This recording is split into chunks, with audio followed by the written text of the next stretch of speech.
और CM doctor Mohan Yadav ने भोपाल में 6 द्वार बनाने की घोषणा कर दी है। बड़ी अपडेट आपको बता रहे हैं, जहां सीएम डॉक्टर मोहन यादव ने भोपाल में 6 द्वार बनाने की घोषणा की है। भगवान श्री राम के नाम पर राजधानी का एक द्वार बनाया जाएगा और भगवान श्री कृष्ण के नाम पर भी एक द्वार बनाया जाएगा। भोपाल में एक द्वार विक्रमादित्य द्वार के नाम से भी जाना जाएगा। सम्राट विक्रमादित्य के नाम के द्वार बनेगा और सम्राट अशोक के नाम से भी एक द्वार बनेगा। भोपाल में राजा भोज द्वार का भूमि पूजन हो गया है। तो ये बड़ी अपडेट आपको बता रहे हैं, जहां सीएम डॉक्टर मोहन यादव ने महत्वपूर्ण घोषणा की है। क्या कुछ मुख्यमंत्री डॉक्टर मोहन यादव ने कहा, वो आपको सुनवाते हैं।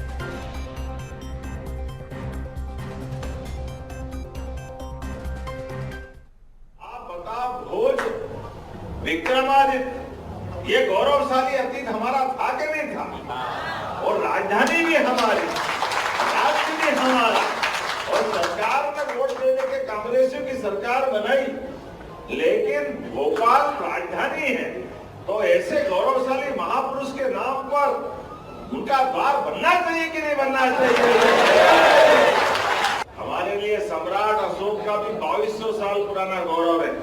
विदिशा के पास सांची का गौरवशाली अतीत, अशोक के अशोक चिन्ह के बिना तो भी नोट नकली लग जाए, अशोक चिन्ह नहीं लगे तो सरकार की आज्ञा अशोक चिन्ह के माध्यम से चारों द्वार में दहाड़ते हुए दिखाई देते हैं। यशस्वी प्रधानमंत्री के नेतृत्व में अशोक का हमने अपनी सरकार के माध्यम से अशोक का अशोक द्वार भी बनाएंगे और भगवान राम और कृष्ण दोनों का मध्य प्रदेश से संबंध आता है। चित्रकूट का धाम भी हमारे पास है। भगवान राम का स्मरण करके एक द्वार भगवान श्री राम के नाम पर भी बनाने वाले हैं, जिसके माध्यम से हमारी राजधानी का एक द्वार उस भगवान राम के गौरवशाली अतीत से भी जुड़ेगा। भगवान कृष्ण ने मित्रता दिवस अमर कर दिया, कृष्ण सुदामा की दोस्ती अमर हो गई। तो जब इतनी कहानी सुना रहा हूं तो एक द्वार उनका भी बनना चाहिए।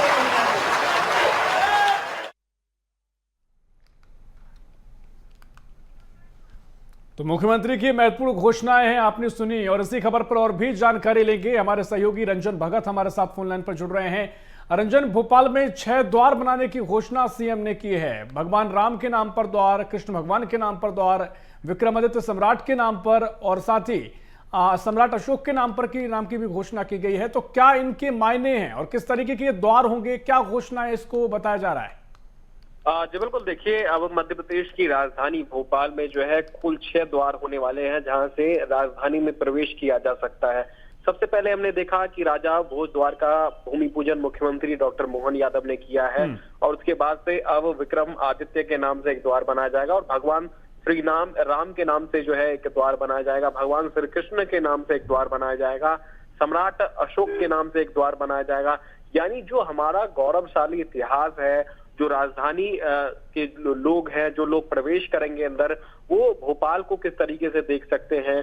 और जिस तरीके से हम देख रहे हैं भगवान श्री कृष्ण के, भगवान श्री राम के पथगमन को लेकर के मुख्यमंत्री डॉक्टर मोहन यादव काम कर रहे हैं, ऐसे में उनके नाम को और भी आगे कैसे बढ़ाया जा सकता है, सनातन संस्कृति को जो है कैसे आगे बढ़ाया जा सकता है, इसी को देखते हुए जो है मुख्यमंत्री डॉक्टर मोहन यादव ने आज भोपाल में 6 द्वार बनाने की घोषणा की है। और ये 6 द्वार जो है वो अलग अलग कोने पर बनाए जाएंगे, जहां से अगर कोई उज्जैन से प्रवेश करता है तो वो सीधे तौर पर विक्रम आदित्य द्वार से प्रवेश करेगा। अगर कोई नर्मदापुरम से भोपाल आ रहा है तो राजा भोज द्वार से वो अंदर आएगा। ऐसे करके 6 द्वार जो है राजधानी भर में होने वाले हैं और इसके नामों की भी घोषणा जो है मुख्यमंत्री डॉक्टर मोहन यादव ने कर दी है। कुल मिलाकर कहें तो भगवान राम, कृष्ण, सम्राट विक्रम आदित्य, अशोक समेत तमाम सारे जो इतिहास में जिनको जानना चाहिए, बच्चों को पढ़ना चाहिए, उनको ध्यान में रखते हुए ये 6 द्वार जो है तैयार किए जाएंगे। बिल्कुल बिल्कुल रंजन, महत्वपूर्ण घोषणा, क्योंकि बीजेपी सरकार, मोहन सरकार लगातार विरासत से विकास की बात करती है। तो विरासत को साथ लेकर चलने की जो परंपरा शुरू हुई है उस लिहाज से भी महत्वपूर्ण। लेकिन हम कई बार देखते हैं कि सियासत भी भरपूर होती है, चाहे नाम बदलने को लेकर हो या इस तरह की नई घोषणाओं को लेकर हो। खैर, क्या तस्वीर आगे नजर आएगी, देखना महत्वपूर्ण होगा। बहुत शुक्रिया आपका जानकारी साझा करने के लिए।